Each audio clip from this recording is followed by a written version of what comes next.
प्यारे बहनों और भाइयों, मेरा नमस्कार स्वीकारियो। देखिए, आज हम आपके लिए बता रहे हैं ज्योतिष में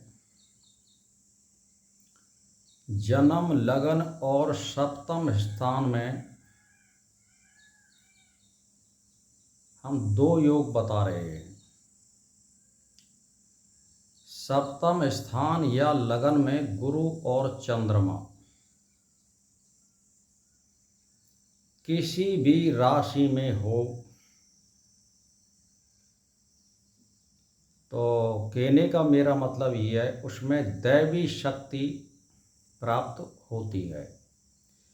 और यदि उसको कहीं से शुक्र या बुध यदि दोनों देख रहे हों तो वो जो है देश स्तर का राजनेता बनता है या वो अफसर बनता है। जैसे आईएएस अफसर बन जाना या मुख्यमंत्री या प्रधानमंत्री बन जाना आदि का योग इसमें आता है। या वो विश्व स्तर का महात्मा भी बन सकता है जिसको बहुत अच्छी ख्याति प्राप्त हो।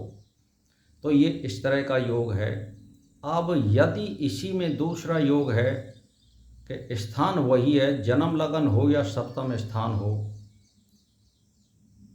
गुरु और चंद्रमा लगन में या सप्तम स्थान में कर्क राशि का हो,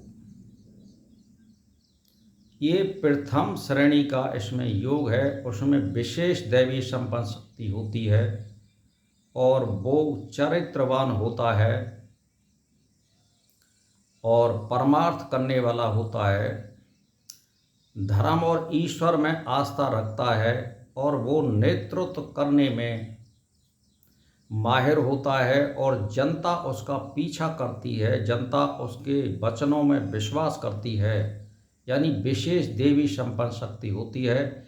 यदि कर्क राशि में चंद्रमा और गुरु हों और यदि उसको शुक्र और बुध कहीं से भी देखते हों तो ये योग विशेष तौर से लागू होता है और वो आदमी विश्व स्तर का नेता या महात्मा या कोई विशेष अफसर बनता है। ये सरल योग है लेकिन विशेष योग है। इससे बड़ा कोई राजनीति में योग नहीं है। यानी गुरु और चंद्रमा जन्म लगन और सप्तम स्थान में हों, उसको बुध और शुक्र देखते हों और यदि कर्क राशि में हो तो वो विशेष हो जाता है। यदि गुरु जैसे धनु राशि में और मीन राशि में होता तब भी ये उत्तम योग माना जाएगा। और यदि किसी भी राशि में हो और बुध और शुक्र उसको सप्तम स्थान में देखते हों कहीं से भी तो ये निश्चित है। तो इसमें यह निश्चित हो गया, मान के चलिए गुरु जन्म लगन में है तो शुक्र सप्तम स्थान में होगा। यदि गुरु और चंद्रमा सप्तम स्थान में है तो शुक्र लगन में हो गया। इस तरह से यह योग बनता है। बहुत ही प्रबल योग है, उत्तम योग है। इसको जानिए और देखिए और बताइए, लोगों को प्रचार करिए और अपनी कुंडली का आकलन करिए और दुनिया को ये बताइए। तो भाई और बहनों, मेरा यही संदेश है आपके लिए, भलाई के लिए। आप अपनी कुंडली का अवलोकन करा सकते हैं या खुद जानकार हों तो खुद कर सकते हैं और हमारे लिए आप कमेंट्स में भी बता सकते हैं, हम आपके लिए बताएंगे। और कोई ज्योतिषी बढ़िया हो तो उस पर दिखा लीजिए। यदि बचपन में आप इस चीज़ को दिखा लेते हैं तो उसके अनुकूल हमें कार्य करना चाहिए, उसी के अनुकूल फिर रिजल्ट प्राप्त होता है। क्योंकि हम किसी चीज़ को देख लेते हैं तो हम उसकी देख रेख भी कर सकते हैं। मान के चलिए कोई रोग आ रहा है हमारे प्रारब्ध में और हम उसकी अनदेखी कर देते हैं तो वो फिर ऊपर खिल जाता है और वो कभी कभी सही नहीं होता है। अगर होता भी है तो बहुत बड़ा पैसा लग जाता है।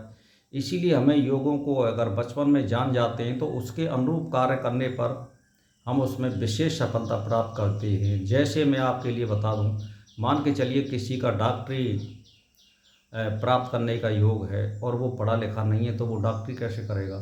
तो देखे होंगे आपने गांवों में जो अनपढ़ आदमी है वो जंगल की जड़ी बूटियों से भी लोगों का बहुत भलाई का कार्य करते हैं और वो बहुत सक्सेस भी होते हैं।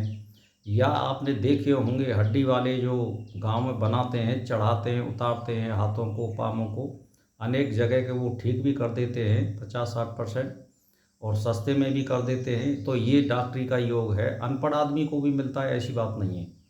तो लेकिन वो पढ़ाई करने वाले पे बहुत विशेष कृपा होती है ईश्वर की, उसी के अनुरूप फिर उसको पद और प्रतिष्ठा प्राप्त होती है। तो भाई और बहनों, योगों को जानिए, पहचानिए और अपना भविष्य बनाइए उसी के अनुरूप। यदि आप नहीं जान पाएंगे तो आप भूल में रह जाओगे।